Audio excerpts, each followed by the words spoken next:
to celebrate the release of Pokémon Gold and Silver. Pikachu! With new mini Game Boy collectible toys. 8 different toys with all new characters. And a cool Pokémon figure. And now, you're ready for the next step. Welcome to the world of Pokémon Gold and Silver. Tons of new Pokémon. New adventures and worlds to explore. New badges to collect. So you've got to ask yourself, have you got what it takes? Pokémon Gold and Silver will arrive. You can reserve each copy for $5 and receive this CD-ROM filled with cool Pokémon stuff. You'll get trivia, music, and more. You can log on to Pokémon.com for details. Pokémon Gold and Silver, rated E for everyone. Hey, it's me, Zilik. I got this fun letter I'd like to show you. This letter is received by my friend Dopamine. Let's read it. GSC are great games and have a certain charm. The shiny charm, that is. Huh, interesting. Seems like my pal here is quite fond of Pokemon Gold, Silver, and Crystal. Which got me thinking, is Pokemon Gold, Silver, and Crystal really as good as people say, or is it the good old nostalgia striking again? Well, I already talked about Red, Blue, and Yellow, so why not go with and explain the sequels. Back in November 21st, 1997, early builds of Pokemon Gold and Silver was shown on Nintendo Space World. It's a no-brainer making a sequel to one of the best-selling games ever. Interestingly enough, early designs of Pokemon were leaked around 2018 and again in 2020. You can see some of the beta Pokemon having similarities of their official counterparts, of course. But besides that, in September of 1999, Gold and Silver were released in Japan, and October 2000 in North America. Yep, Gold and Silver are technically a 2000 games over here. But to be fair, so is Majora's Mask, so there's that. Also, there was this small, more obscure handheld Nintendo release behind the year Gold and Silver released. The Pocket Pikachu, or Pokemon Pikachu, specifically the Pokemon Pikachu 2 GS, which is basically used as a pedometer. You can link it into the game and exchange watts into items. Interesting piece of Pokemon history right there. Pokemon Gold and Silver were more so treated as a sequel to Red and Blue at the time. Everyone is excited about them. Today mostly as a iconic game, but it hasn't aged well. Well, Gold and Silver, I see more praise on it than Red and Blue, though also point its major flaws that I'll get into in a bit. My personal experience with Gold and Silver, like the previous game, I played it on the 3DS Virtual Console in 2017. I remember really loving them, maybe because it being 2017, which is a great year as a Pokemon fan, to me at least, with Sun and Moon and Pokemon Go releasing last year, hearing about Ultra Sun and Moon. It was fun. Love these days, maybe because I have a soft spot for Gen 7, but let's not lose track, we're talking about Gen 2.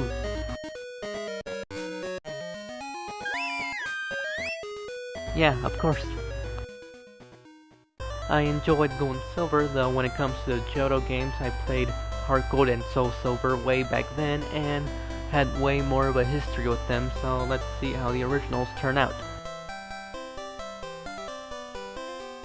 A brief overview of Gold and Silver. Pokemon Gold and Silver introduced the Johto region, an entire new world with new Pokemon species, new locations, and a thriving adventure awaiting players.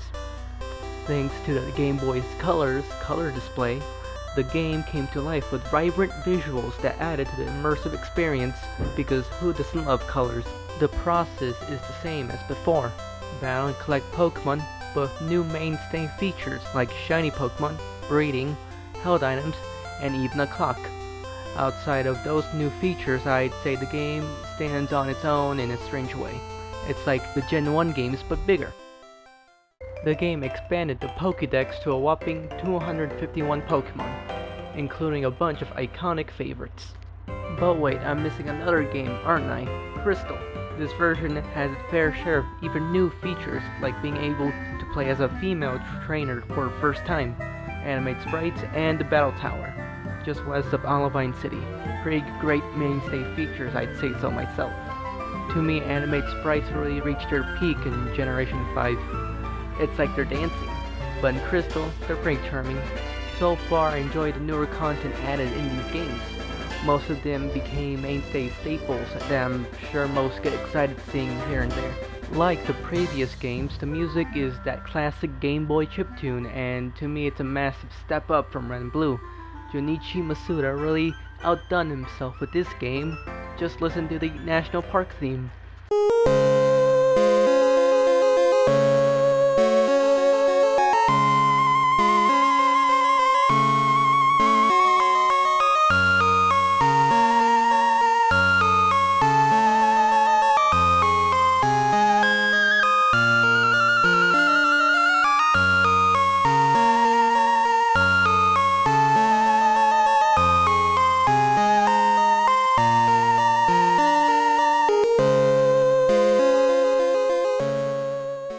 Oh yeah, the national park does have a bug type catching contest, to which speaking of, the Pokémon.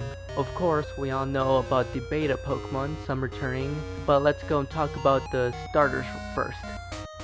First, we have Chikorita, considered to be the least popular starter choice mostly because how strong the early battles are to grass-type Pokémon.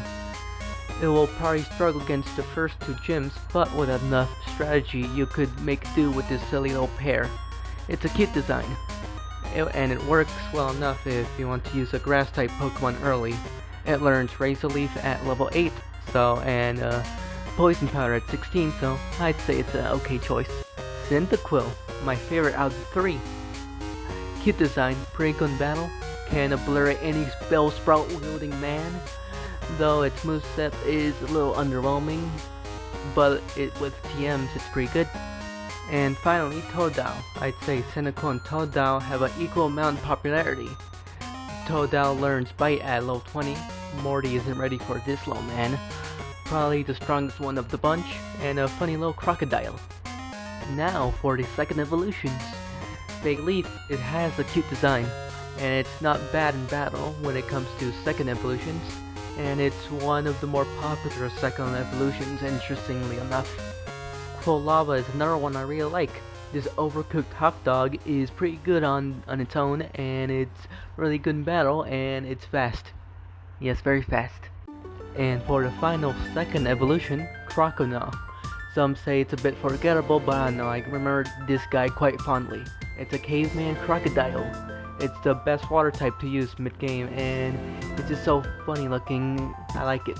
It's like a Mario enemy if it were in the Pokemon art style.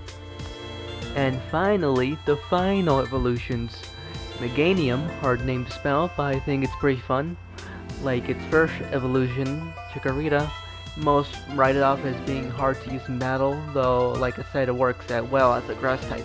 I guess the discourse came from word of mouth, and most accepting that it is without seeing it for themselves, but hey, that's just my theory. And it's getting more recognition, like being on the box art of new Pokemon Snap. Typhlosion, which is still my favorite out of 3, it's very cool and very strong in battle. There's a lot I love about Typhlosion. Have the move Flamethrower, and you have the ultimate team member. And last but not least, Feraligatr. As much as Typhlosion being my overall favorite, I believe Feraligatr is the most powerful starter of the bunch. Good moveset, awesome design, has my favorite sprite in the game, so menacingly great. Overall, I love the starters here. I usually go and choose Cyndaquil most of the time, but the others aren't bad either. The new Pokemon in this game are pretty neat, though feels a bit like filler for lack of a better term. But it did set the basis for my favorite Pokemon like Sneasel, who then would get an evolution I love in a later game, and Crobat, which I find is an amazing evolution of Golbat. Just be friends with this guy and you get one of the coolest Pokemon in Gold and Silver. Eevee got new evolutions with the new day-night cycle and friendship, Espeon Umbreon. I love these two, though I mostly go with Espeon since I love it, and haha cute kitty, and it's a good enough psychic type. Most Pokemon in this game has gained more treatment in later games, which makes the selection a bit underwhelming now, but I think these Pokemon are still pretty good enough. Tyrogue has this cool gimmick of evolving based on stat at level 20. With high attack, it evolves to Hitmonlee, with high defense, Hitmonchan, and if they're the same number, Hitmontop. Blissey is cute though hard to get, and make way for baby Pokemon which you can't breed, but mostly that's the way you get them. They're not that useful, but egg moves are a solid bonus. The legendary dogs are pretty cool, Entei, Raikou, Suicune. They can be found roaming around the place, which make them annoying to get, but I think they're worth it. Plus, in Crystal, immediately can get Suicune during the story. You can get them easily if you have a Pokemon with the move Mean Look, since they can run away after a counter. The box art legendaries here are Lugia and Ho-Oh. You can get both of them regardless of which version in the Tin Tower in Ecruteak City with a rainbow wing, and Lugia on the Whirl Islands. Though you get them in specific points, like if you're playing Gold you get Ho first and can get Lugia later, but that's still pretty cool having them both as an option. The new mythical you can get is Noeladin Celebi, though you can't get it in game, only in specific events that have long past. But there is another new thing Gen 2 gave us, and that's the introduction of the Dark type and Steel type. They're fine, though they get better in the newer games. I love the Dark type Pokemon like Houndoom and again Sneasel, and Steel type is a cool idea for a type. Basically rock types, but smooth. The selection of Pokemon is pretty good, though in practice I usually see NPCs use Gen 1 Pokemon more than Gen 2, which is fine, but I still find it that a little strange. I'll go ahead and talk about the story for Gold and Silver. So let's go and see more of what this game has to offer.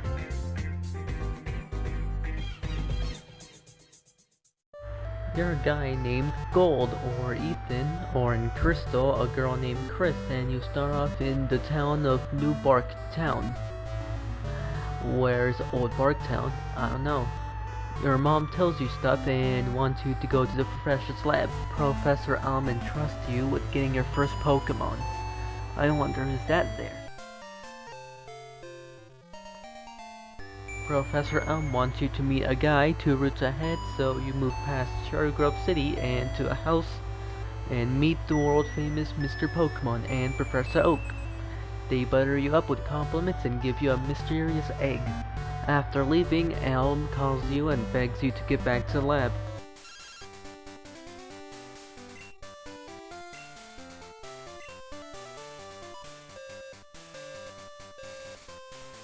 Along the way, you meet a mysterious guy with a Pokemon from the lab. You can either win or lose, it doesn't really matter. You don't really get any punishment for losing. After that, you head to M's lab, and it seems like the red-haired guy stole a Pokemon.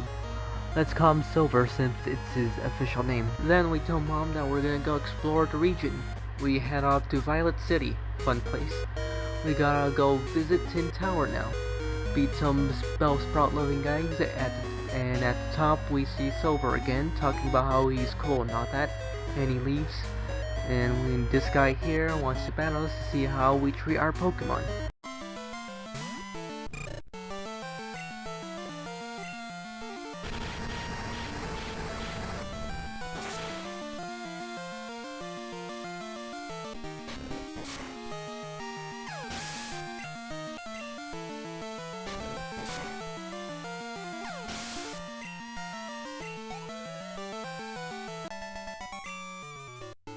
After beating him, we head back outside and go to the first gym and challenge the protagonist from Persona 3.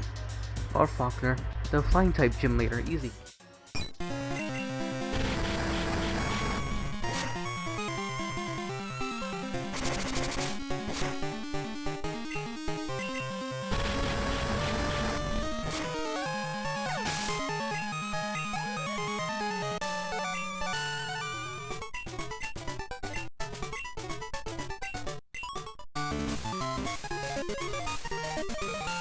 After getting our gym badge, Professor Elm calls us and talks about the mystery egg, and his pal is gonna give it to us at the local Pokemon Center. Might be useful for later. Ruins of Alph is interesting, though optional. We head downward into a cave, and out in Azalea Town, we meet the antagonist, Team Rocket. Yeah, those guys again. We go ahead and talk to the Pokeball maker guy Kurt, and he goes and stops Team Rocket or whatever. They're inside the Slowpoke well, and it seems Kurt got hurt, and we're gonna go and stop him ourselves. 1 down, 2 down, 3 down, and no important down. Would you look at that, we beat Team Rocket and Slowpoke well. We go back to Kurt's house and he gives us a Pokeball, because why not? We go ahead and beat Bugsy, the Bug-type gym leader. As we are in the entrance of Ilex Forest, Silver arrives and battles us, and is still angry about something.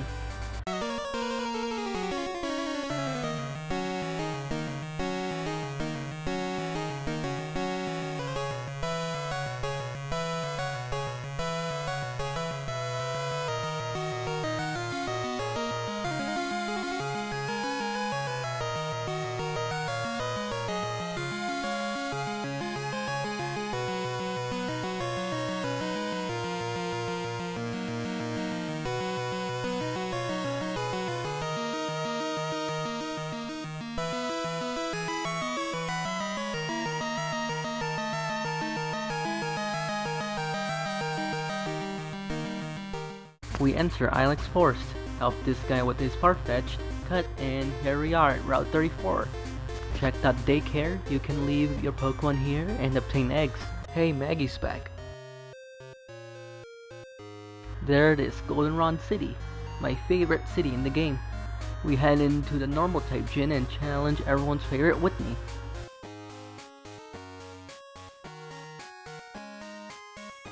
There you go, Whitney cries about being defeated, but she still gave us her badge. Off to Route 35. Huh, there's a funny looking plant here. Well, let's get back to Goldenrod for something. A squirt bottle. Spray on the plant, it's actually not a plant, it's a rock. A Sudowoodo. It's not a plant, alright.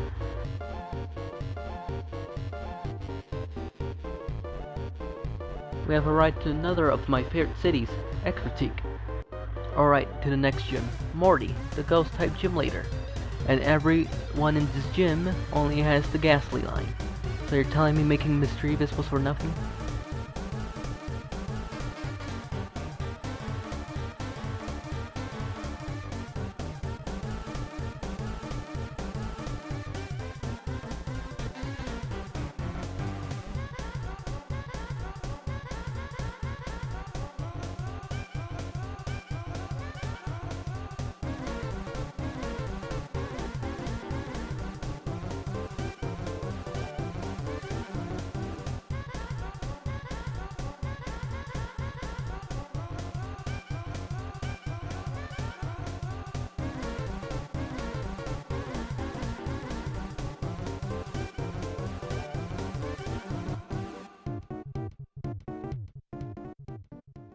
Done with him, which means we can use Surf now. But where's Surf? 5 girls in kimonos have it, of course. Talk to this guy for the HM and on to Route 38. It connects to Route 39. Now to Olivine City. We meet Silver again. He's still mad. Let's check the lighthouse, shall we? Honestly, the lighthouse quite a slog. At least in this game. But I guess it's pretty fine. We are on top. Seems like the Ampharos here is sick, so time to cross the sea to help it. Also a slug? A lot of backtracking. Talk to this guy who gives us a potion. A really good potion.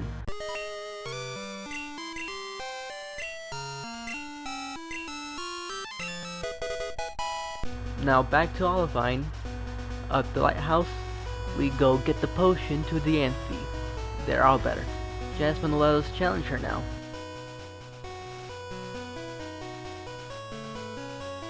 I don't know about you, but Naru's quite strong. Okay, now guess what? Time to cross the sea again to Cianwood.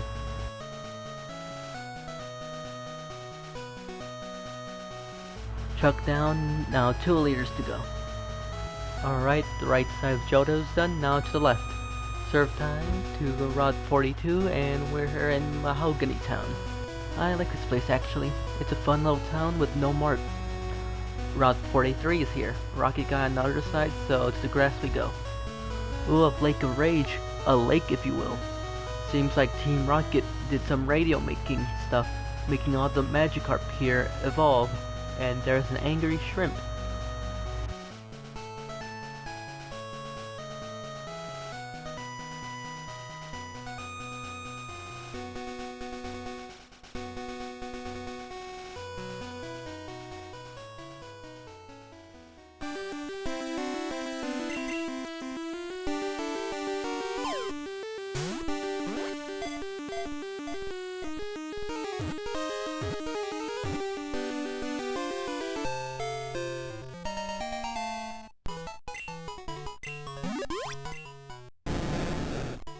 Gonna name it Anger. We meet this not-important guy, Lance. Look at him. No importance here. Oh no, he disappeared. Back to Mahogany Town. Look at this cool place, and hey, it's Lance again. And he commits a felony, like usual. And we find a secret base. Some Team Rocket battles, but we face the annoying part of the game. Look how long this takes.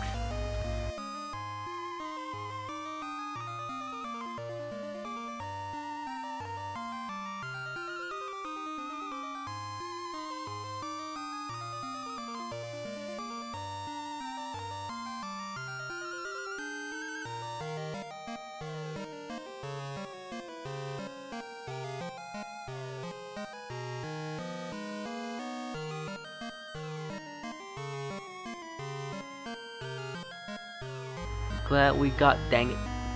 Do passwords, be executives, and beat funny circles. That's done now, thanks Lance. Ice Gym is easy. Some say it's forgettable, but I remember it quite well.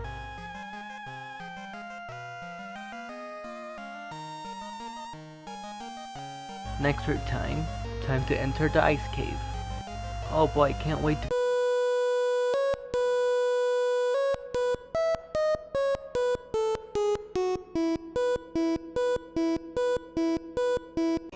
Due to unforeseen circumstances, the footage of the Elite Four has turned into toast, so I'll save it for a later game. So what now? Oh, post-game. As you can see, the game is gonna double the length. Ship time. Play hide-and-seek for a bit. There we go, Mr. Guy. Hey, we're in Vermilion City. I know that place. This is where LT Surge's gym is. Oh, I'm sorry, I meant Lieutenant Surge, or something like that. Lithuania Surge. This is mainly Kanto again, but with some cool new changes like Koga's daughter being the Poison Gym leader, and Blue makes a return in the Giovanni Gym. But I'm here for the true final battle of the game.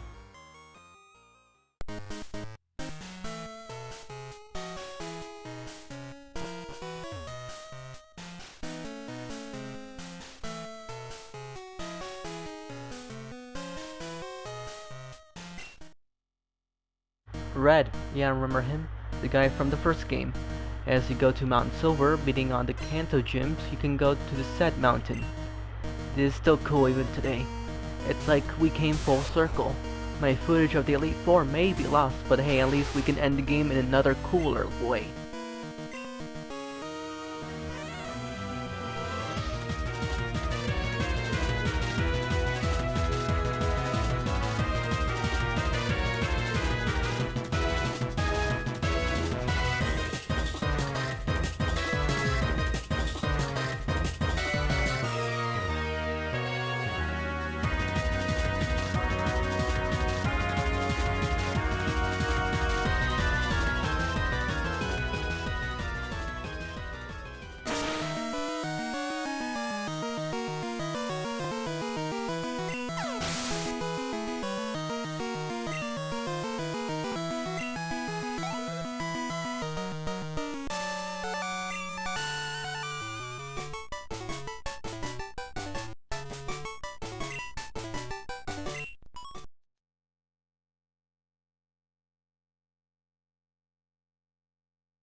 There you go, now we are truly a champion. Pokemon Gold and Silver builds up on Red and Blue's story in a fun way. Like I said last time, Pokemon games aren't too big with the story, but what's here isn't bad, maybe because I like messing around in the game more. While I enjoyed the game, I can see some problems like the level balancing. For example, my Pokemon can be level 35 and while Pokemon are most like 15 or so, which makes grinding tedious. Another issue is the amount of Pokemon available. I know it's an earlier game, but I see more Rattatas than Gen 2 Pokemon. Maybe if the game gave routes a slightly more diverse Pokemon locations, then maybe it'll be less redundant. The bag limit is a bit annoying, but just sell stuff like crazy, easy. Those are the main issue I see most people have with Gold and Silver, and I agree a bit. But despite that, I find it quite fun actually. I love how open the game feels with going on 2 regions. It gives the game way more content and doesn't feel like it replaces the first game. I believe the main issue the game has are the level balancing, which is quite inconsistent, which I can see why. Like the stuff with Team Rocket and Goldenrod, most just have level 25 or so Pokemon, and again, the wild Pokemon, they're mostly Rattata. Why is this game so battling in this game feels like a chore sometimes, weirdly enough. I suggest playing Gold and Silver in small doses, especially around the Jasmine, Chuck, and Price area of this game. It's fun to get past opponents with high level Pokemon, but it'll burn you out and bore you if you do it too much. The gyms are okay. I like the first two, even though Mako Yuki here has a level 9 PG Auto. How did that happen? And Mori, why Mori? Which also makes me think, why doesn't he have like a Hoot, you know, Pokemon from Gen 2? It really makes new Pokemon feel rare to the point where some people think Slugma is from Gen 3 than Gen 2 since it appears more in Gen 3. You can't get it in Gold and Silver for a long while. Yeah, the game has its glaring flaws, but what brings here on the table is amazing. I'd say it's a little better than Red and Blue. Speaking of that, Red fight is awesome. Love that you can fight him since he's the protagonist of the previous game and all. I don't know why he has an Espeon, but I like Espeon, so I'll take it. This game has left a big mark on the hearts of millions of players worldwide and continues to be celebrated as an iconic installment in the Pokemon franchise. While the game has its notable flaws, it also has some notable strengths. I have a strange connection with Generation 2 and the Johto-based games in general. I played Heart Gold and Soul Silver first, so seeing how the games originally look is pretty special in a way. In conclusion, it's a nice game, it aged rough but still fun to play. These games left a lasting impact on me to the point where it's my laptop lock screen background. I like how the title screens look. The game is flawed, yes, but it's definitely one of the top Game Boy games to me, counting Color and Advance. And Crystal is a fun third version too, though note Marie, you were this close, Crystal. Gold and Silver brings great mainstay features to the series with fun characters like Silver and Elm. It's a fun turn-based game and seeing through it. I guess my pal's right, the games have a certain charm. The shiny charm doesn't appear until Gen 5, so I guess he meant that Gold and Silver are his shiny charm. I wonder if the next mainline game in the series I'll be talking about will be just as charming. So that's my talk about Gold and Silver and Crystal. I'll be going now. See ya.